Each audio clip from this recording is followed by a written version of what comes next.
পশ্চিমবঙ্গের রাজনীতিতে বারবার আসছে নিরাপত্তার প্রশ্ন। আরজি করের ইস্যু, সাগর দত্ত, আর যদি দেখেন যে ডিভিসির ছাড়া জলে বারবার বন্যা বিধ্বস্ত দক্ষিণবঙ্গ, সেখানেও কিন্তু আছে সেই নিরাপত্তার প্রশ্ন, সেখানে বাদ নিরাপত্তা। কিন্তু ঘুরে ফিরে সেই নিরাপত্তার প্রশ্নতেই এসে দাঁড়াচ্ছে বিষয়টা। নিরাপত্তা দেওয়া কি এতটাই কঠিন? আজকে আপনাদের সঙ্গে সেই বিষয়ে আমরা আলোচনা করব। নমস্কার, আপনারা দেখছেন ইউএনআই নিউজ আর আপনাদের সঙ্গে আছি আমি মধুমিতা। আর আজ আমরা কথা বলবো কংগ্রেসের মুখপাত্র অশোক ভট্টাচার্যের সঙ্গে। দাদার কাছে আমি প্রথমেই জানতে চাইবো যে আরজি কর ঘটনার পর সাগর দত্ত বারবার এই যে নিরাপত্তার দাবিতে জুনিয়র ডাক্তারদের আন্দোলনে নামতে হচ্ছে, এটা নিয়ে আপনি কি বলবেন? এটা তো কোনো নতুন কথা নয়। আমাদের প্রাক্তন পশ্চিমবঙ্গ প্রদেশ কংগ্রেসের সভাপতি অধীর রঞ্জন চৌধুরী তিনি বারবার করে এটা বলেছিলেন, আমরাও এখনো বলছি। বর্তমান পশ্চিমবঙ্গ প্রদেশ কংগ্রেস সভাপতি শুভঙ্কর সরকার তিনিও বলছেন, সামগ্রিকভাবে বাংলার মানুষ বলছে যে হাসপাতালগুলোতে, সরকারি হাসপাতালগুলোতে একটা ভয়ঙ্কর দুর্নীতির আখড়া করে উঠেছে। প্রত্যক্ষভাবে শাসক দলের তার মধ্যে অনেক অনেক রকম নোংরা কাজ, মানে মানে মর্গের দেহ পাচার থেকে শুরু করে মানে ডেটল ফিনাইল তুলো সেটারও মানে কালোবাজারি, মানে কোনোটা বাদ যাচ্ছে না। তার সামগ্রিকভাবে তার একটা প্রভাব তো নিরাপত্তার উপরে এসে পড়বে। সে রোগীর নিরাপত্তা হোক, চিকিৎসক নিরাপত্তা হোক, রোগীর পরিবারের নিরাপত্তা হোক, সবটাই আজকে সামগ্রিকভাবে আক্রান্ত। শুধু তাই নয়, আরজি করের আন্দোলনে কিন্তু জুনিয়র চিকিৎসকদের মুখে বারবার একটা কথা শোনা গেছে, সেটা হলো থ্রেট কালচার, যে হসপিটালগুলোর মধ্যে থ্রেট করা হচ্ছে। আপনি দেখছেন না তৃণমূলের বিধায়ক হুমায়ুন কবির কি ভাষায় থ্রেট করছেন? একজন জনপ্রতিনিধি, মানুষের ভোটে জিতেছেন, বিধানসভার সদস্য, কোন দলের সদস্য বড় কথা নয়, বিধানসভা আইনসভার সদস্য। আমি যদি এইভাবে ব্যাপারটাকে দেখি, প্রকাশ্যে থ্রেট দিচ্ছেন, থ্রেট কালচার। আমি অন্য কোনো দলের আভ্যন্তরীণ ব্যাপারে না গলাতেই চাই না, সে রুচি রাজনৈতিক সংস্কৃতি আমার নয়, আমার দলেরও নয়। কিন্তু তারপরেও দেখুন, আপনি যদি দেখেন ওই ওদের তৃণমূলের ছাত্র সংগঠনের নেত্রী কোন একটা শর্ট ফিল্ম করবে, মানে সেইটার ওপরেও কোপ নেমে আসছে। মানে ঘরে বাইরে কাউকে বিশ্বাস করতে পারছে না তৃণমূল, কাউকে বিশ্বাস করতে পারছে না। কিন্তু এখানে যে নিরাপত্তার যে প্রশ্ন চিকিৎসকরা বলছেন, কিন্তু সেখানে হুমায়ুন কবিরের কথাতেও যেটা এসে দাঁড়াচ্ছে, সে কিন্তু একটা অভিযোগ উঠছে যে বিনা চিকিৎসায় রোগী মৃত্যু, মানে জুনিয়র ডাক্তাররা যে কর্মবিরতিতে নামছে, এই কর্মবিরতির দ্বারা সাধারণ মানুষের ক্ষতি হচ্ছে, তারা বিনা চিকিৎসায় মারা যাচ্ছে, এই অভিযোগটা আনছে। দেখুন, মহামান্য সুপ্রিম কোর্ট তার একটা পর্যবেক্ষণ দিয়েছেন, জুনিয়র ডাক্তারদের বলেছিলেন কাজে যোগ দিতে, এবং এই বিষয়টা খুব স্পর্শকাতর একটা বিষয়। আমরাও বলেছিলাম যে মাঝামাঝি একটা পথ খুঁজে বার করা, হোক। জুনিয়র ডাক্তারদের যে আন্দোলন, সেই আন্দোলনের প্রতি আমাদের নৈতিক সমর্থন আছে, মানে এখানে মানে এই সমর্থনের জায়গা থেকে সরে যাওয়ার কোনো ব্যাপারই নেই। কিন্তু এটা পাশাপাশি যাতে স্বাস্থ্য পরিষেবাটা বিঘ্নিত না হয় কোনোভাবে, যাতে রোগীর যারা ছুটে আসছেন গ্রামগঞ্জ থেকে চিকিৎসার জন্য বা শহরতলি থেকে ছুটে আসছেন চিকিৎসার জন্য সরকারি হাসপাতালে, তারা যাতে চিকিৎসা থেকে বঞ্চিত না হন, পরিষেবা থেকে বঞ্চিত না হন, এই বিষয়টাও পাশাপাশি লক্ষ্য রাখবো। আন্দোলনের পথে চলবে। এটাও তো সত্যি যে আমাদের রাজ্যে, শুধু আমাদের রাজ্যের না কিন্তু সারা দেশেই যদি আপনি স্বাস্থ্য পরিকাঠামো বা অর্থনৈতিক পরিকাঠামোর দিকে দেখেন, তাহলে অধিকাংশ মানুষের এই সরকারি হাসপাতালের ওপর নির্ভর করে স্বাস্থ্য ব্যবস্থা চলছে, তাই নয় কি? তো সেই জায়গায় চিকিৎসা ব্যবস্থা একটা জরুরি পরিষেবা, সেখানে নিরাপত্তার প্রশ্ন ওঠা, সেখানে কর্মবিরতি, এটাও তো ঠিক মানে কেমন? আমি একটা কথা আপনাকে বলছি, মানুষ তার শেষ অস্ত্র হিসাবে আন্দোলনকে বেছে নেয়, বন্ধকে বেছে নেয়, কর্মবিরতিকে বেছে নেয়। আমি আবার বলছি, স্বাস্থ্য পরিষেবার বিঘ্নিত হওয়ার ব্যাপারটাকে আমরা কখনোই সেই অর্থে এন্ডোর্স করছি না, এবং বারবার বলছি একটা মাঝামাঝি পথ খুঁজে বার করা উচিত। আন্দোলনের পথে চলবে, কিন্তু রোগী পরিষেবা যাতে ব্যাহত নয়। কিন্তু আপনাকে ভাবতে হবে যে সামগ্রিকভাবে সরকারি স্বাস্থ্য পরিকাঠামো ভেঙে চুরমার হয়ে গেছে। তাই যদি না হয়, সামান্য সিভিক ভলেন্টিয়ার কোথা থেকে এত বড় সাহস, কোথা থেকে অথরিটি পায়? এই প্রশ্নটাও আসছে যে পুলিশের মতো একটা জায়গা, একটা প্রশাসনিক যারা মানে সাধারণ মানুষ থেকে শুরু করে প্রশাসনিকের জায়গায় একটা নিরাপত্তার দায়িত্বে আছে, সেই জায়গাতে সিভিক ভলেন্টিয়ার যাদের মানে সেভাবে কোনো বেসিক আইডেন্টিটি দেওয়া হয় না অথবা মহামান্য হাইকোর্ট, মহামান্য কলকাতা হাইকোর্ট তার নির্দেশিকা স্পষ্টভাবে জানিয়ে দিয়েছিলেন যে এই রাজ্যে সিভিক ভলেন্টিয়ারদের কাজ কি কি হতে পারে, কোন কোন চৌহদ্দির মধ্যে তারা থাকতে পারেন। তাদের ভোটের কাজে লাগানো হচ্ছে, তাদের দিয়ে তোলানো হচ্ছে, তাদের আজকে আগুনের মুখে ঠেলে ফেলে দেওয়া হচ্ছে। মানে তারা তো দুটো পয়সার জন্য চাকরিটা করতে গেছে, তারা তো আমার আপনার ঘরের মা কেউ ভাই বোনেরা, তারা তো শ্রেণী সূত্র নয়, আমরা তাদের শ্রেণী সূত্র বলতে চাই না। এই রাজনৈতিক সংস্কৃতি আমাদের না। কিন্তু প্রশ্নটা হচ্ছে যে তাদের আজকে আগুনের মুখে ঠেলে দেওয়া হবে। তারপরেও দেখা যাচ্ছে যে এত আন্দোলন চলছে, তারপরেও কিন্তু আরজি করে যে নৃশংস ঘটনা হলো, সে তারপরেও পূর্ব বর্ধমান, বীরভূম বিভিন্ন জায়গা থেকে কিন্তু শ্লীলতাহানির অভিযোগ আসছে, এটা কিন্তু বন্ধ হচ্ছে না। আপনি দুটো ব্যাপারটাকে এক করে ফেলাটা খুব মুশকিল। ব্যাপারটা হচ্ছে শ্লীলতাহানি, ধর্ষণের মতন ঘটনা, কিন্তু অ্যাটাচ তো নির্যাতনের মতন ঘটনা, এই ঘটনা ভারতবর্ষে বিভিন্ন জায়গায় মাথাচাড়া দিয়ে উঠেছে এবং বিগত 10-15 বছর আরো মাথাচাড়া দিয়ে উঠেছে। আমার প্রশ্ন বা আমাদের কথা এটা নয়, কেউ কি বলছে যে তৃণমূল করেছে? কেউ তো বলছে না। কেন বলতে যাবে? যাদের দিকে আঙুল উঠছে তাদের তৃণমূল নয়। প্রশ্নটা হচ্ছে তাদের বাঁচানোর চেষ্টা কে শুনবে? কত বড় মাতব্বর, মানে কত বড় জায়গায় আছে সে। মহামান্য কলকাতা হাইকোর্ট তার নির্দেশিকা স্পষ্টভাবে জানিয়ে দিয়েছিলেন যে এই রাজ্যে সিভিক ভলেন্টিয়ারদের কাজ কি কি হতে পারে, কোন কোন চৌহদ্দির মধ্যে তারা থাকতে পারেন। তাদের ভোটের কাজে লাগানো হচ্ছে, তাদের দিয়ে তোলানো হচ্ছে, তাদের আজকে আগুনের মুখে ঠেলে ফেলে দেওয়া হচ্ছে। মানে তারা তো দুটো পয়সার জন্য চাকরিটা করতে গেছে, তারা তো আমার আপনার ঘরের মা কেউ ভাই বোনেরা, তারা তো শ্রেণী সূত্র নয়, আমরা তাদের শ্রেণী সূত্র বলতে চাই না। এই রাজনৈতিক সংস্কৃতি আমাদের না। কিন্তু প্রশ্নটা হচ্ছে যে তাদের আজকে আগুনের মুখে ঠেলে দেওয়া হবে। তারপরেও দেখা যাচ্ছে যে এত আন্দোলন চলছে, তারপরেও কিন্তু আরজি করে যে নৃশংস ঘটনা হলো, সে তারপরেও পূর্ব বর্ধমান, বীরভূম বিভিন্ন জায়গা থেকে কিন্তু শ্লীলতাহানির অভিযোগ আসছে, এটা কিন্তু বন্ধ হচ্ছে না। আপনি দুটো ব্যাপারটাকে এক করে ফেলাটা খুব মুশকিল। ব্যাপারটা হচ্ছে শ্লীলতাহানি, ধর্ষণের মতন ঘটনা, কিন্তু অ্যাটাচ তো নির্যাতনের মতন ঘটনা, এই ঘটনা ভারতবর্ষে বিভিন্ন জায়গায় মাথাচাড়া দিয়ে উঠেছে এবং বিগত 10-15 বছর আরো মাথাচাড়া দিয়ে উঠেছে। আমার প্রশ্ন বা আমাদের কথা এটা নয়, কেউ কি বলছে যে তৃণমূল করেছে? কেউ তো বলছে না। কেন বলতে যাবে? যাদের দিকে আঙুল উঠছে তাদের তৃণমূল নয়। প্রশ্নটা হচ্ছে তাদের বাঁচানোর চেষ্টা কে শুনবে?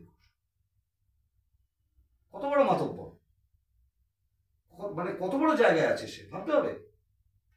হঠাৎ করে যে সকালবেলা পদত্যাগ করছে চাকরি থেকে, চাকরি ছেড়ে দিচ্ছে, তাকে বিকালবেলা রিওয়ার্ড পোস্টিং দেওয়া হচ্ছে, রিওয়ার্ড পোস্টিং যাকে বলা হয়, পুরস্কার হিসাবে একটা পোস্টিং দেওয়া হচ্ছে। কারণ কি কারণ?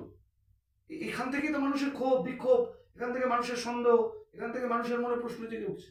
এর বাইরে কিছু শুধু উনিই না, কিন্তু বারবার কিন্তু কলকাতা পুলিশের বিরুদ্ধে, রাজ্য পুলিশের বিরুদ্ধেও প্রশ্ন আসছে এবং বিনীত গোয়েলদেরও দেখা গেল কিন্তু অ্যাকচুয়ালি পদত্যাগ না, ওদেরকে দেখা এইটাই তো আপনাকে আমি বলতে চাইছি, এইটাই তো আপনার প্রশ্নের উত্তরে এইটাই তো আমি বলতে চাই যে শ্লীলতাহানি, ধর্ষণ, নারী নির্যাতনের মতো ঘটনা এটা একটা সামাজিক ব্যাধি, সামাজিক অপরাধ।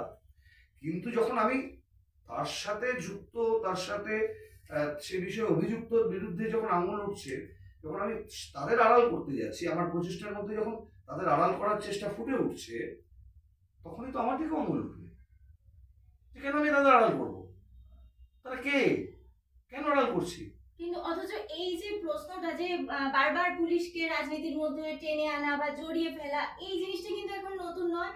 যখন আমাদের মুখ্যমন্ত্রী বিরোধী দলে ছিলেন তখন তিনি বাম শাসনেও কিন্তু উনিই বলতেন যে পুলিশকে কেন পদে রাখা হচ্ছে, যদি ওনাকে পদে রাখা হয় তাহলে কি করে তথ্য প্রমাণ লোপাট করা হবে, কি করে সত্যি সামনে আসবে, তাই না? না একদম। দেখুন, রাজনৈতিক তরজার মতন চলবে, এটা নতুন কোনো কিছু ব্যাপার নয়। আমার অভিযোগ থাকতে পারে পুলিশের প্রতি, আপনার অভিযোগ থাকতে পারে পুলিশের প্রতি। পুলিশ নিজে কি করছে এই জায়গাটা কিন্তু পুলিশের মাথার উপরে তো অবভিয়াসলি স্বরাষ্ট্র মন্ত্রক, যেমন নিচু কর্মীদের উপরে আইপিএস আছে। এই জন্যই তো আজকে স্বাধীনতা উত্তর পশ্চিমবঙ্গে এমন এক নাগরিক সমাজের আন্দোলন আমরা দেখতে পাচ্ছি। দল মত পতাকা অনেকে চেষ্টা করছে বিভিন্নভাবে এটাকে নানান ব্যাপারে গ্র্যাব করার, প্রদূষিত করার, দখল নেওয়ার। কিন্তু এত সত্ত্বেও বলছি একটা নাগরিক সমাজ যারা সব কিছুকে রং মত পতাকা একদিকে ফেলে রেখে নেমেছে, এবং এটা স্বাধীনতা উত্তর পশ্চিমবঙ্গে প্রথম ঘটনা। কিন্তু এই ধরনের নাগরিক সমাজের মানে দলীয় রং দলীয় পতাকা বাদ দিয়ে এই ধরনের মুভমেন্ট এই কারণেই তো হচ্ছে। কারণটা তো এইটা, এর বাইরে তো কিছু না। আমি একটা প্রশ্ন, যে আপনি জানেন যে ন্যায় সংহিতাতে কিন্তু কিছুটা হলে পুলিশের শক্তি বৃদ্ধি করা হয়েছে, মানুষকে এখন অভিযোগ করতে হলে পুলিশের রিপোর্টের উপরও নির্ভর করতে হচ্ছে। তো তারপরেও কি মনে হচ্ছে যে অপরাধীরা কি আদৌ ভয় পাচ্ছে? যদি পুলিশকে অপরাধী ভয় না পায় তাহলে কি অপরাধ প্রবণতা যেটা সেটা কি আদৌ কমবে? ন্যায় সংহিতার ব্যাপার নিয়ে যদি আলোচনা করতে চান দীর্ঘ সময় আলোচনা করতে হবে। এটা একটা ভয়ঙ্কর ফ্যাসিস্ট সরকার চলছে সারা দেশে, ফ্যাসিস্ট সরকার। যারা মনে করেছে কোনো কিছু আলোচনা ছাড়া অমুক ছাড়া তমুক ছাড়া একটা কিছু ইম্পোজ করে দেবে। পার্লামেন্টে গত লোকসভায় 69টা বিল এভাবে তারা পাশ করিয়েছে। ন্যায় সংহিতা নিয়ে যে ধরনের আলোচনা, যতটা চর্চা হওয়ার কথা ছিল ততটা চর্চা হয়নি, সংসদেও হয়নি, সংসদের বাইরেও হয়নি। সংখ্যাধিক্যের জোরে, সংখ্যাগরিষ্ঠতার জোরে একটা আইনকে তারা পাশ করিয়ে দিয়েছে। ঠিক আছে, দেখা যাবে পরবর্তী সময়। আচ্ছা, রাজ্যের শাসক দল বলছে যে কেন্দ্র সরকার ইডি সিবিআই কে ব্যবহার করছে, আবার বিরোধীরা বলছে যে শাসক দল পুলিশকে ব্যবহার করছে। মানে আদৌ কি রাজ্যে কোনো লাভ হচ্ছে তাতে? এই জন্যই তো আমরা বারবার করে যখনই কোনো বিচার এই তদন্ত চাইছি আমরা আমাদের দলের পক্ষে থেকে, আমরা তো বারবার করে বলছি যে মহামান্য আদালতের পর্যবেক্ষণে সেটা হোক। এই একই কারণে বলছি, অন্য কোনো কারণ না। মহামান্য আদালতের পর্যবেক্ষণে হোক অন্তত এই রাজ্যে যেটা হবে, না হলে ব্যাপারটা এই জায়গায় দাঁড়িয়েছে। কংগ্রেস কি বিশ্বাস করে যে ইডি সিবিআই কে ব্যবহার করা হচ্ছে, যে তৃণমূলের নেতা মন্ত্রীদের বিরুদ্ধে বারবার দুর্নীতির প্রশ্ন হচ্ছে? যে ইডি সিবিআই কে 2014-তে ক্ষমতায় আসার পরে নরেন্দ্র মোদী সরকার ব্যবহার করেছে, ভীষণভাবে ব্যবহার করেছে। আমরা দেখেছি পি চিদম্বরমের মতন মানুষ, তাকে পাঁচিল টপকে গ্রেপ্তার করেছে। রাহুল গান্ধীকে 5 দিনে 54 ঘন্টা জেরা করেছে। সোনিয়া গান্ধী দুরারোগ্য রোগে আক্রান্ত একজন মহিলা, তাহলে তিনিও জেরা থেকে বাদ যাননি। ন্যাশনাল হেরাল্ডকে অপদস্থ করা হয়েছে, স্বাধীনতা সংগ্রামের সাথে যুক্ত এমন একটা নিউজ পেপার, তাকে হ্যারাস করা হয়েছে, কোনো কিছু আজ অব্দি প্রমাণ করতে পারলো না। আপনি দেখুন ঝাড়খণ্ডের মুখ্যমন্ত্রীকে গ্রেপ্তার করা হলো, দিল্লির মুখ্যমন্ত্রীকে গ্রেপ্তার করা হলো। আর পশ্চিমবঙ্গে এসে ইডি আর সিবিআই ওই কেষ্ট বিষ্টু জগা পচা হেদো কালু এদের পেছনেই ঘুরছে, আর কাউকে খুঁজছে না। তো আমার কথা না, মহামান্য আদালত বলেছেন রাঘব বোয়ালদা কোথায়, এখানেই তো প্রশ্নটা ওঠে। অনুব্রত মণ্ডলের জামিন প্রসঙ্গে কি বলবেন? তাকে কোর কমিটিতে রেখে দেওয়া একই জায়গায়। দেখুন তাদের দলের ব্যাপারে এ নিয়ে আমার কিছু বলার নেই। লড়াইটা তো শুধু আমাদের লড়াই অনুব্রত মণ্ডলের বিরুদ্ধে না, আমাদের লড়াই তৃণমূলের রাজনৈতিক পলিসির বিরুদ্ধে, কোনো ব্যক্তির বিরুদ্ধে না। আপনাদের যে প্রদেশ কংগ্রেসের সভাপতি পরিবর্তন হলো অধীর রঞ্জন চৌধুরী থেকে শুভঙ্কর সরকার, এই বিষয়টাকে কিভাবে দেখছেন? রুটিন পরিবর্তন, একেবারে রুটিন পরিবর্তন। আচ্ছা, যদি পুলিশকে অপরাধী ভয় না পায় তাহলে কি অপরাধ প্রবণতা যেটা সেটা কি আদৌ কমবে? ন্যায় সংহিতার ব্যাপার নিয়ে যদি আলোচনা করতে চান দীর্ঘ সময় আলোচনা করতে হবে। এটা একটা ভয়ঙ্কর ফ্যাসিস্ট সরকার চলছে সারা দেশে, ফ্যাসিস্ট সরকার। যারা মনে করেছে কোনো কিছু আলোচনা ছাড়া অমুক ছাড়া তমুক ছাড়া একটা কিছু ইম্পোজ করে দেবে। পার্লামেন্টে গত লোকসভায় 69টা বিল এভাবে তারা পাশ করিয়েছে। ন্যায় সংহিতা নিয়ে যে ধরনের আলোচনা, যতটা চর্চা হওয়ার কথা ছিল ততটা চর্চা হয়নি, সংসদেও হয়নি, সংসদের বাইরেও হয়নি। সংখ্যাধিক্যের জোরে, সংখ্যাগরিষ্ঠতার জোরে একটা আইনকে তারা পাশ করিয়ে দিয়েছে। ঠিক আছে, দেখা যাবে পরবর্তী সময়। আচ্ছা, রাজ্যের শাসক দল বলছে যে কেন্দ্র সরকার ইডি সিবিআই কে ব্যবহার করছে, আবার বিরোধীরা বলছে যে শাসক দল পুলিশকে ব্যবহার করছে। মানে আদৌ কি রাজ্যে কোনো লাভ হচ্ছে তাতে? এই জন্যই তো আমরা বারবার করে যখনই কোনো বিচার এই তদন্ত চাইছি আমরা আমাদের দলের পক্ষে থেকে, আমরা তো বারবার করে বলছি যে মহামান্য আদালতের পর্যবেক্ষণে সেটা হোক। এই একই কারণে বলছি, অন্য কোনো কারণ না। মহামান্য আদালতের পর্যবেক্ষণে হোক অন্তত এই রাজ্যে যেটা হবে, না হলে ব্যাপারটা এই জায়গায় দাঁড়িয়েছে।